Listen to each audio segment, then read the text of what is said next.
এই বসে আছো করে মাছ লিয়েছি, মাছ কিনে কুটো কত দাও? আগে শুনবো, খুচরা মাছ না বড় মাছ?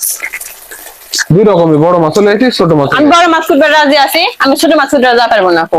আমি ধারে কাছে যাবো না, আমি খাবো না, কুটবো না কো। আরে ছোট মাছ কুটতে একটু দেরি হয়, কিন্তু খাওয়ার সময় হেভি টেস্ট লাগে, তো বুঝো না কে?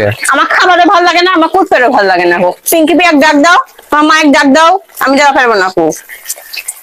মানুষ কয় না যে আকর কামে যাও তুমি, লাউ কুটতে বসি আমি। তুমি ছোট মাছ কুটার আকর তো তুমি বুঝো না, হলে খাবার ভালোই লাগে। আমি যা পারবো না কো। আমি বড় মাছ কুটেছি, ছোট মাছ কুটতে পারবো না কো। আমি আমি আগেই কয়ে দিচ্ছি। আবার আমার সাথে বসে থাকো না তুমি, বলে কৌকা কুটবে নি। এই বাড়ির মধ্যে চলো, কে? ছোট মাছ লিয়েছি, সুন্দর করে কুটি রান্না করবে। আমি যাওয়া পারবো না কো বাড়ির মধ্যে। তুমি ছোট মাছ কুটলে কুটো গা, না কুটলে দোকানদারে যে দোকান থেকে নিয়ে আসো ওই দোকানদারে খাবার ঘুরে দিয়ে আসো গা। আমি যা পারবো না কো। আমি তোমাকে 100 দিন কয়ে দিচ্ছি বাজারে যায় বড় মাছ সাথে ছোট মাছ আমার খাওয়া পারি না কো। এই ভাবি ডাকে। প্রতি হ্যাঁ, এখন জানার ধারে দাঁড়া আছে, বসে আছে, মুখ বের করে বসে আছে। যাও ডাকে শুনে আসো।